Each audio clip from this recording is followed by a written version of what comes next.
Perfect. भाई आप सोच रहे होंगे कि मैंने चाय पी भी नहीं, सो मुझे कैसे पता चल गया कि ये परफेक्ट है? क्योंकि इसमें चाय नहीं है। आज की क्लास में हम बात करने जा रहे हैं, हाँ लास्ट टाइम हमने बात की थी revenue, total revenue, marginal revenue और एवरेज रेवेन्यू। एग्जैक्टली। सो आज की क्लास में हम बात करने जा रहे हैं relationship between marginal revenue and average revenue under perfect competition. So बगैर वक्त ज़ाया किए स्टार्ट करते हैं आज की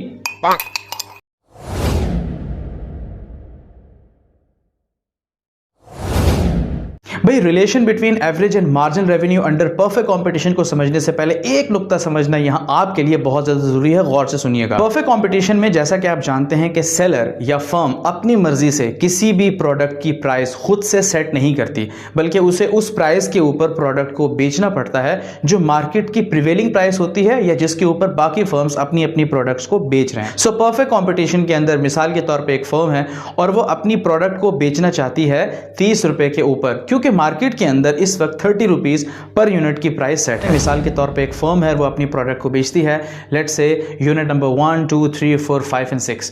अब वो मार्केट के अंदर अपनी प्रोडक्ट को बेचती है 30 रुपीज पर यूनिट के हिसाब से, क्योंकि मार्केट के अंदर इस वक्त जो कीमत राइज है या जो प्रिवेलिंग प्राइस है वो 30 रुपीज पर यूनिट है। लिहाजा यहां पर एवरेज रेवेन्यू उसका कंटिन्यूटी के साथ 30, 30, 30 ही आएगा, क्योंकि उसका 30 से ऊपर अगर कुछ अमाउंट बना ही नहीं, सो एवरेज भी उसका 30 ही निकलेगा। इसके साथ अगर आप देखें टोटल रेवेन्यू, सो वो वक्त गुजरने के साथ साथ इजाफा होगा, क्योंकि उसमें पहले 30 है, फिर उसमें 30 ऐड होगा तो वो 60 हो जाएगा, फिर वो 90 हो जाएगा, फिर वो 120 हो जाएगा और इसी तरीके से सो ऑन।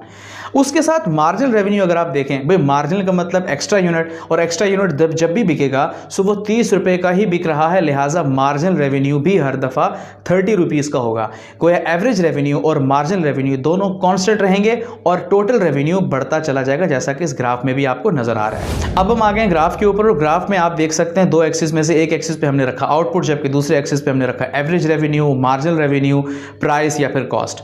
आपको एक बात तो क्लियर हो गई होगी ग्राफ देखकर के टोटल रेवेन्यू वक्त के साथ साथ बढ़ता है, क्योंकि उसमें प्रीवियस यूनिट जो भी सेल हुआ उसमें उसकी एडिशन होती चली जाती है। लेकिन एवरेज रेवेन्यू और मार्जिनल रेवेन्यू ये दोनों कॉन्स्टेंटली आगे बढ़ रहे हैं और उसमें कोई रद्दोबदल नहीं है, लिहाजा इसका रिजल्ट 30 है। सो अगर आप देखेंगे कि हर दफा 30-30 आंसर आ रहा है, जैसा कि आपने भी टेबल में देखा। सो जैसे जैसे प्रोडक्शन बढ़ती जाएगी या जैसे जैसे प्रोडक्ट सेल होती जाएगी, वैसे वैसे हर दफा 30-30-30, और इसके नतीजे में जो ग्राफ बनेगा एवरेज रेवेन्यू या मार्जिनल रेवेन्यू का, वो एक स्ट्रेट लाइन की शक्ल में आएगा।